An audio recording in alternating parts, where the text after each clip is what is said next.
নমস্কার, আজ আপনাদের সঙ্গে শেয়ার করব আমাদের গোল্ডেন হাইট কমপ্লেক্সে শ্যামা পূজা আর দীপাবলি কেমন হলো। পুরো কমপ্লেক্স সেজে উঠেছিল আলোয় আলোয়। তবে আলোর রোশনাইয়ের সঙ্গে ছোটদের আনন্দ মিশিয়ে একটা ম্যাজিক্যাল মোমেন্ট তৈরি করেছিল। সারা বছর সবাই নিজেদের অফিস কাজ নিয়ে এত ব্যস্ত থাকে যে মনে হয় পুজোর সময়ই হলো আসল গেট টুগেদার।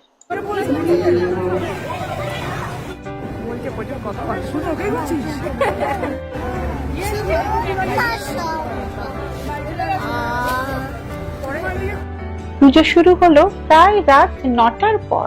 তবে তার আগে আমরা সবাই মিলে শুরু করলাম পুজোর আয়োজন। আর হ্যাঁ, আমাদের পুজো কমিটিকে জানাই অনেক অনেক ধন্যবাদ। সেই দুর্গা পূজা থেকে লক্ষ্মী পূজা, দীপাবলির সমস্ত খাওয়া দাওয়া, সাংস্কৃতিক অনুষ্ঠান খুব সুন্দরভাবে সম্পন্ন হয়েছে পূজা কমিটির তত্ত্বাবধানে এবং সবার আন্তরিক সহযোগিতা।